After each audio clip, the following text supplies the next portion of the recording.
Di era kepelatihan Sinteyong, nutrisi menjadi sorotan. Ia sangat disiplin terhadap pola makan. Gorengan dilarang, begitu juga dengan makanan bersantan.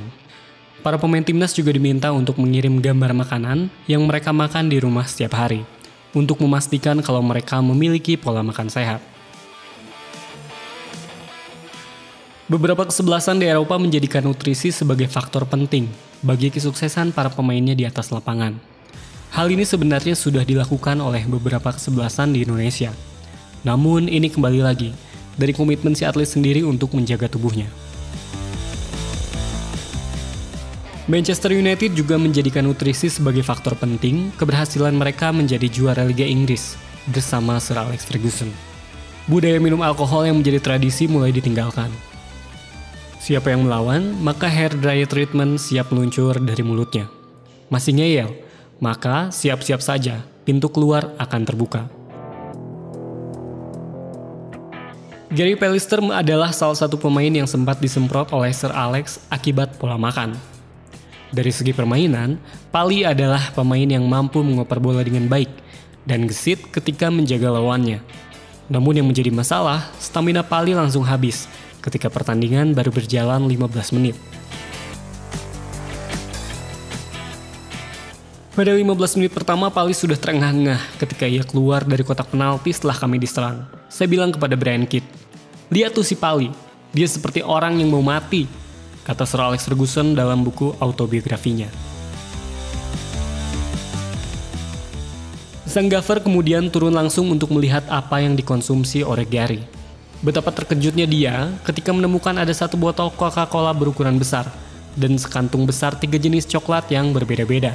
Inilah yang menurut Ferguson membuat Gary kehilangan stamina dengan mudah karena kegemarannya mengonsumsi coklat. Ketika menjemput dia untuk makan malam, saya kaget ketika masuk ke rumahnya. Saya menemukan satu botol besar Coca-Cola dan sekantong besar makanan manis seperti Crunchies, Rolo, dan Mars Bars. Saya tanya ke istrinya, "Apa ini?" Sang istri kemudian berkata kalau dia sudah berusaha untuk membuat suaminya tidak lagi mengonsumsi makanan manis. Tapi menurut Mary, istrinya Gary, sang bek tengah tidak mau mendengar. Lucunya, saat Gary turun dan mengetahui kalau stok snacknya dibongkar oleh manajernya, Gary justru berlakon dengan memarahi istrinya. Fergie yang tahu akal bulu si pemain tidak termakan oleh aktingnya. Ferguson memang cukup anti terhadap makanan manis. Pada 1992, ia membawa Trevor Lee yang merupakan guru gizi. Langkah awal keduanya adalah menyingkirkan puding susu, bir, dan juga coklat. Hal itu diungkapkan langsung oleh mantan pemainnya, Brian McClare. Sebagai gantinya, Ferguson memberikan kue bernama Java Cake. Para pemain diminta mengonsumsi kue ini 5 buah saat hari biasa dan 3 buah pada saat hari pertandingan. Satu buah kue Java terdiri dari 46 kalori, sehingga saat latihan mereka memiliki 230 kalori dan 138 kalori sebelum pertandingan. Secara nutrisi, kandungan ini terdiri dari 75% karbohidrat, 20% lemak, dan 5% protein.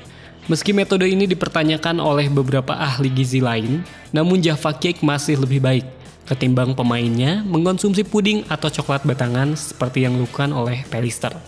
Tradisi ini baru berhenti pada 1998 setelah Ferguson meminta pemainnya untuk melakukan pola makan yang teratur.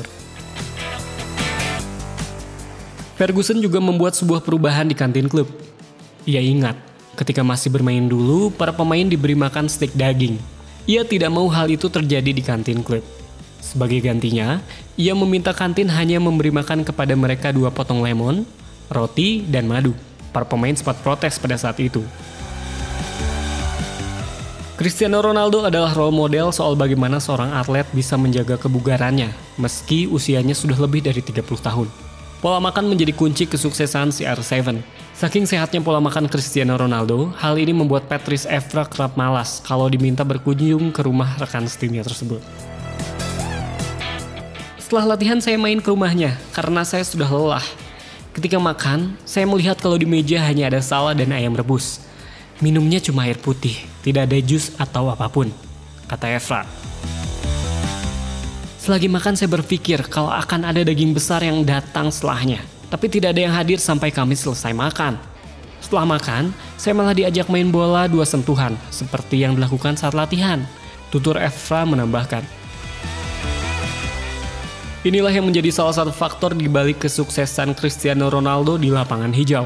Evra, yang mengaku paling suka makan daging domba, pun takjub melihat betapa profesionalnya CR7 baik di dalam maupun di luar lapangan, kecuali ya jamuan makannya. Kalau Cristiano Ronaldo mengajak Anda untuk makan di rumahnya, katakan saja tidak, kata Evra dengan nada bercanda.